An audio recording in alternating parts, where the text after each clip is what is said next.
नमस्कार। India debate में आप सबका स्वागत है। मैं हूं आशुतोष पाठक।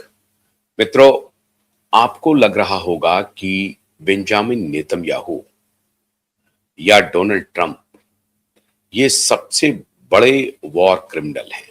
नेतन्याहू के खिलाफ तो वैसे बाकायदा नोटिस निकला हुआ है वॉर क्रिमिनल के रूप में, और उनकी गिरफ्तारी को भी लेकर के चर्चा हो रही थी। पुतिन के बारे में भी वॉर क्रिमिनल का मैं संदेश है पूरी दुनिया में। तो आपको लग रहा होगा कि ये लोग वॉर क्रिमिनल हैं, यही मास्टरमाइंड हैं जिन्होंने ईरान के ऊपर इतना बड़ा हमला किया है। लेकिन ऐसा नहीं है। अगर आप देखेंगे तो अमेरिका अजीब तरह का देश है। वो लगातार झूठ बोलता है और झूठ बोल करके खुद को बचाने की कोशिश करता है।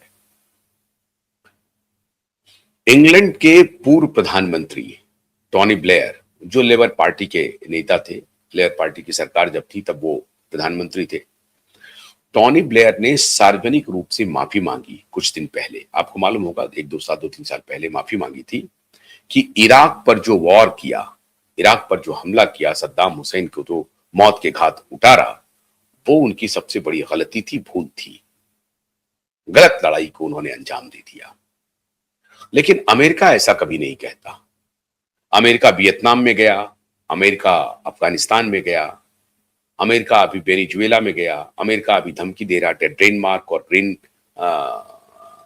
ग्रीनलैंड की, क्यूबा की। इस सब पर अमेरिका धमकी देता जा रहा है। और अगर यूक्रेन को भी कोई समर्थन कर रहा है तो बिना अमेरिका के समर्थन से यूक्रेन एक दिन भी युद्ध में टिक नहीं सकता है रसिया के खिलाफ। तो वहां भी अमेरिका मौजूद है। यूरोपियन यूनियन की कोई औकात नहीं है। 65%, 65% जो बैकअप है वो अमेरिकन बैकअप है यूरोपियन यूनियन को, और इसीलिए यूरोपियन यूनियन की बाह मरोड़ता रहता है अमेरिका। और ट्रंप बड़े चढ़ करके, चौड़े होकर के कहते रहते हैं, अरे यार तुम्हारी क्या औकात है, तुम सबको मैंने कहा था, तुम जितने 27-32 देश हो सबको मैंने कहा कि 5-5% का कंट्रीब्यूशन करो, फाइनेंशियल कंट्रीब्यूशन, वो भी तुम लोग नहीं कर पा रहे हो। पैसा हम दें, आर्म्स एम्यूनिशन हम दें, लड़ाई हम लड़ें, नेटो को पूरा पालें हम, और बात हम तुम्हारी सुनेंगे। इसीलिए जब ग्रीनलैंड और डेनमार्क लेने की बात हो रही थी तो यूरोपियन यूनियन ने थोड़ी अपनी बाहें दिखाई, खासतौर से फ्रांस और जर्मनी ने, बाद में इटली ने भी कहा। लेकिन ये जो बाहें दिखा रहे थे तो डोनाल्ड ट्रंप ने कहा कि अरे चुप रहो। जिस भाषा का उन्होंने इस्तेमाल किया वो तो अद्भुत था, बहुत ही हास्यास्पद।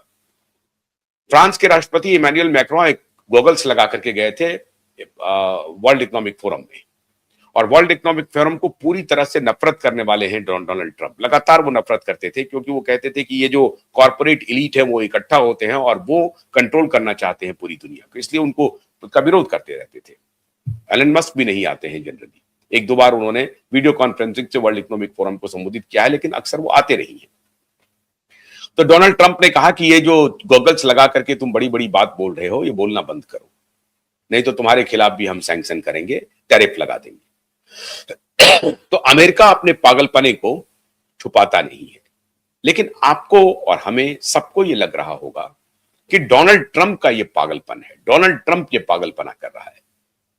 डोनाल्ड ट्रंप ये पागलपना नहीं कर रहा है, और ना ही बेंजामिन नेतन्याहू कर रहा है, ना ही कोई अन्य देश इसे कह रहा है कि ये पागलपन करो। एक शख्स है ऐसा पागल, ऐसा मूढ़, ऐसा बेवकूफ, ऐसा साइकोपैथ आपको धरती पर नहीं मिलेगा। ये वही शख्स है जिसने भारत के खिलाफ कहा कि 500% का टैरिफ लगा दीजिए हुजूर। और इस तरह से साइकोपैथ है, इसके पूरे चेहरे से आपको लगेगा कि वो बहुत बड़ा साइकोपैथ है। मैं बात कर रहा हूं अमेरिकी रिपब्लिकन सेनेटर लिंडसे ग्राहम की।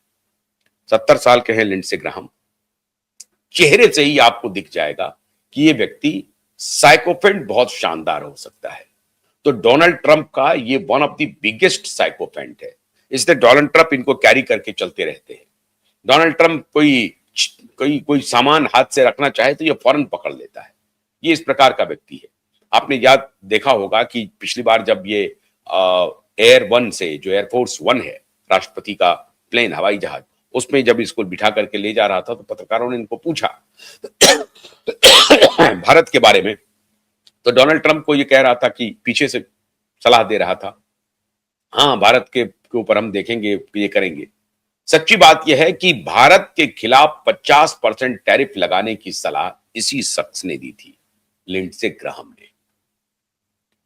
और मित्रों, लिंडसे ग्राहम ही वो शख्स है, वो मास्टरमाइंड है जिसने अमेरिकी राष्ट्रपति डोनाल्ड ट्रंप के ब्रेन को वॉश कर दिया और कहा कि आपको अगर ईरान को कब्जे में लेना है तो बिना ईरान पर हमले के रास्ता साफ नहीं होगा। मल्टीपल विजिट किया इसने वेस्ट एशिया का, मिडिल ईस्ट का, और आखिरी बार जो दौरा किया वो इजराइल के साथ किया और सऊदी अरबिया के साथ किया। ये इस प्रकार का व्यक्ति है जिसे आप हैरान हो जाएंगे, ये कितना निकृष्टतम स्तर का ये व्यक्ति है लिंडसे ग्राहम। ये सैडिस्टिक प्लेजर लेता है, बच्चों के, लोगों के मौत से कोई लेना देना नहीं। बातचीत के रास्ते से कुछ समाधान हो सकता है। खमेनी बातचीत के टेबल पर आने के लिए तैयार था, लेकिन ये बातचीत करने के लिए तैयार होने के मूड में नहीं था। ये डोनाल्ड ट्रंप को जाकर के यही सलाह दे रहा था कि ईरान पर हमला किए बगैर, ईरान को नस्तनाबूद किए बगैर ईरान से बातचीत नहीं हो सकती है। अब ईरान को तबाह कर दो। जो हालिया जो वीडियो और फोटोग्राफ्स आ रहे हैं मित्रों, उसमें सिविलियन पर अटैक हो रहे हैं। तेहरान जैसे शहरों में जो गैस पाइपलाइन है उसमें आग लगाया जा रहा है। ऐसी स्थिति बन गई है मित्रों कि वहां पर अब सिविलियन, बच्चे, बूढ़े, महिलाएं, ईरान की जो टोटल आबादी है वो 90 मिलियन के आसपास है, 9 करोड़ के आसपास। अब ये 9 करोड़ की आबादी में जो टोटल पॉपुलेशन है वो ऑलमोस्ट, अधेड़ नहीं कह सकते हैं, लेकिन 30 से 35 वर्ष की जो आयु है ये वहां की बहुतायत जनसंख्या है।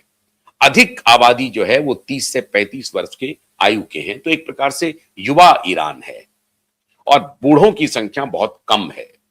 इस युवा ईरान को, जो आपके लिए कैपिटल हो सकता था, उसको आप विध्वंस कर रहे हैं। इसमें ईरान की भी गलती है।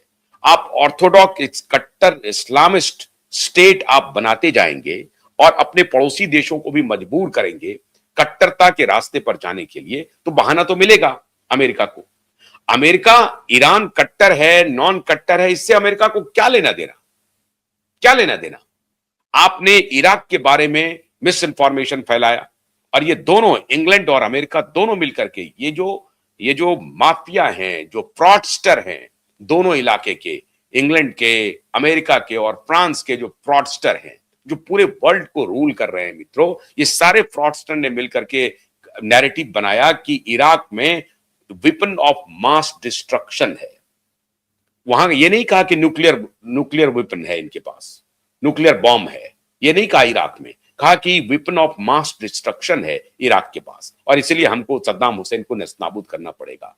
इराक एक सुन्नी स्टेट था, ईरान और इराक में वॉर हो रहा था, लेकिन ईरान जिन पहाड़ियों से घिरा हुआ है वो पहाड़ी भी इसे ईरान को मजबूत कर रहा है।